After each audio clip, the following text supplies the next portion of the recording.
Alexander owed a great debt to his father, for Philip had trained his young recruits to march with speed and fight with skill. He created a year-round professional army without equal.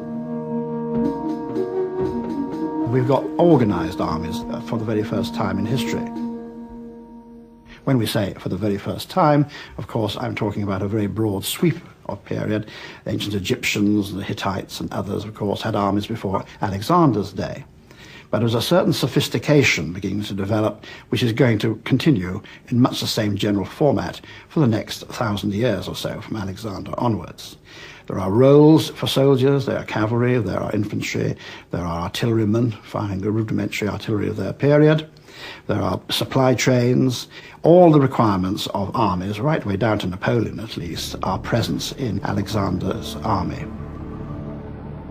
Horses and men gleaming, not with gold, not with multicoloured clothes, but with iron and bronze. It was an army ready to stand its ground and follow its leader, and not overloaded with numbers and baggage.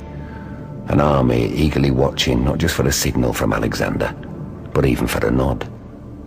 Any location sufficed for their camp, any food for their provisions.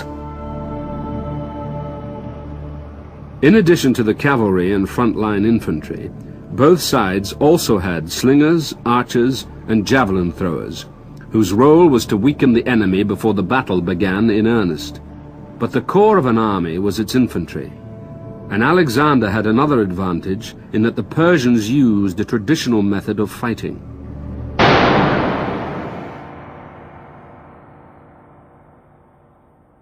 It's strictly speaking a very defensive system, where you've got heavily armed infantrymen armed with a spear and a round shield, and they stand shoulder to shoulder and they fight using the spear overhand, fighting between the darts that are left between the round shields.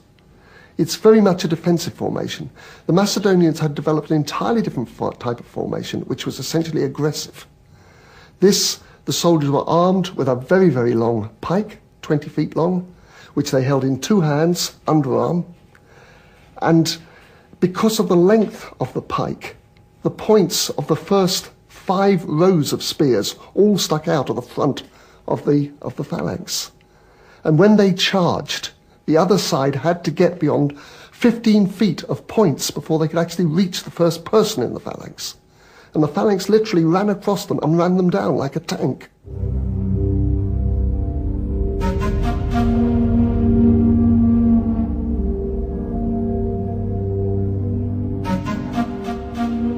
Having brought an army to the site of battle, the key to success often lay in the manner in which the troops were deployed. Darius felt confident in his numerical superiority. He established his infantry in a defensive position on the edge of the steeply banked river, then massed virtually all of his 10,000 cavalry by the sea.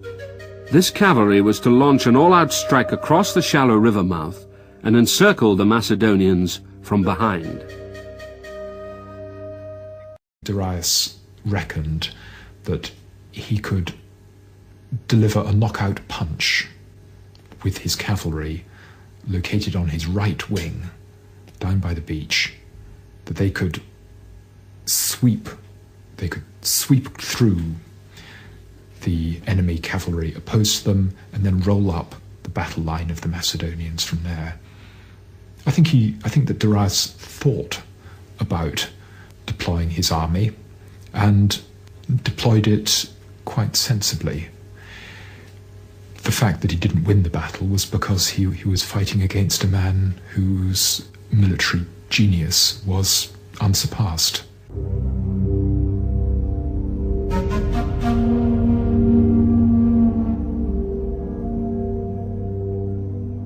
Alexander now deployed his army. Despite being outnumbered, the narrowness of the plain, only 2 miles from mountains to sea, allowed him to form an unbroken line of troops along the entire length of the river. Alexander had seen where Darius intended to attack and encircle him, and so he sent as much cavalry as possible to strengthen that wing and hold off the Persians. But to win the battle, he would have to launch a successful attack of his own.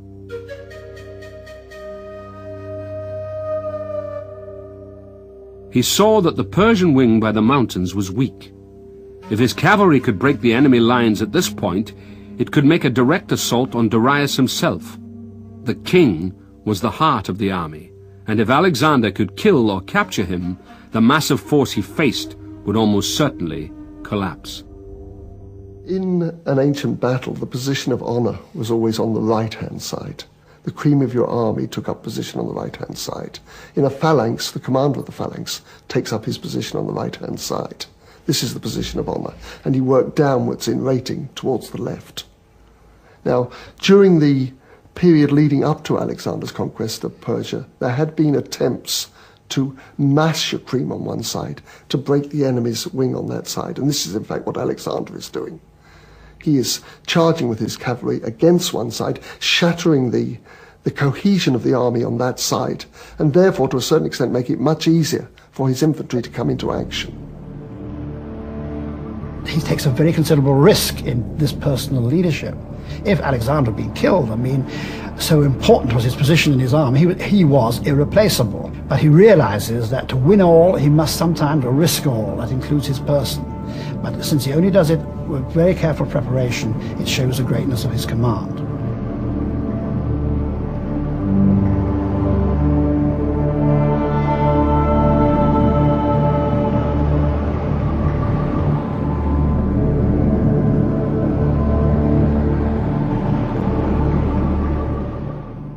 Well, I think we've got to distinguish between being authoritarian and autocratic. People confuse these two things. They're almost the absolute opposite.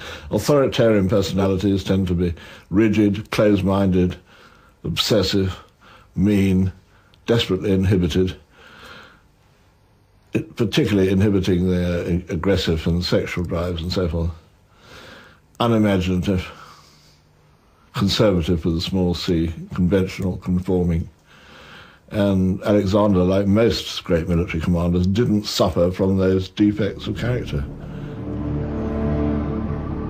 His age gave added lustre to his achievements, for though hardly old enough for such undertakings, he was well up to them. There are things generally regarded as rather unimportant, but which are appreciated by soldiers. The fact that he exercised with his men, that he made his appearance little different from an ordinary citizen's, that he had the energy of a soldier. These characteristics, whether they were natural or consciously cultivated, had made him, in the eyes of his men, as much an object of affection as of awe.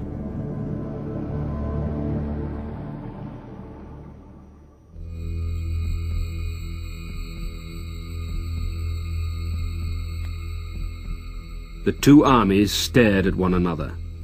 The fields were crammed with men who had walked for weeks through strange lands to face an unknown enemy. Now they prepared to fight each other. Many battles, then and now, are won or lost before they begin. Troops have to be willing to fight, and if necessary, die. Many were scared, soiled with fear. It was the commander and his officers who had to encourage them. Before the first arrow left its bow, the first stone its sling, the discipline and determination of the troops could decide the outcome of this battle. Alexander sent for his officers and appealed to them for confidence and courage in the coming fight. "Remember," he said, "to preserve discipline in the hour of danger, to advance in utter silence, and when the moment comes, to roar out and put the fear of God into the enemy's hearts. Remember, upon the conduct of each depends the fate of all." Our enemies are men who for centuries have lived soft and luxurious lives. We of Macedonia have trained in the hard school of danger and war. And what of the two men in supreme command? They have Darius. You of Alexander.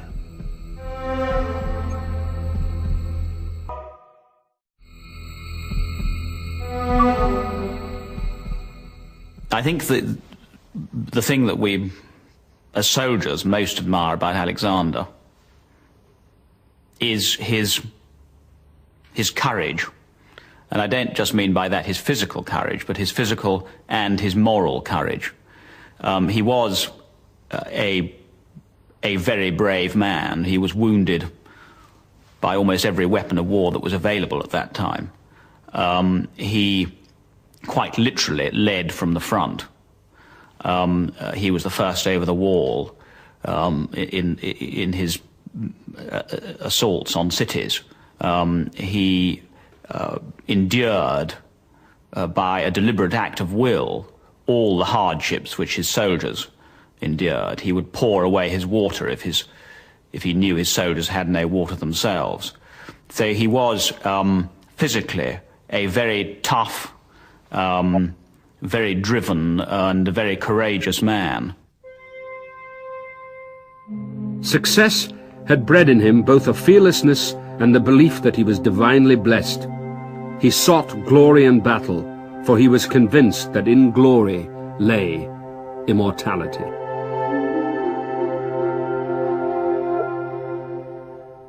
Alexander is the end of a line. He's the end of a line. He is the last of the great generals who actually leads a charge.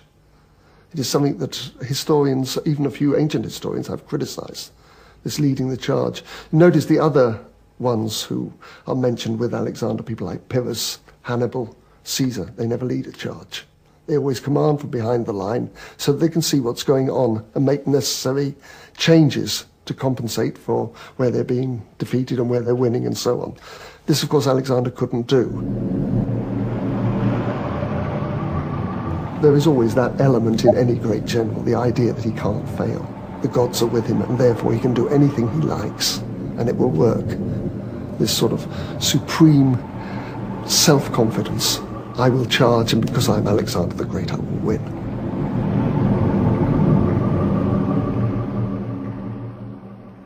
Greek philosophers debated whether Alexander was truly great or whether it was all down to luck, and they argued the toss on either side. But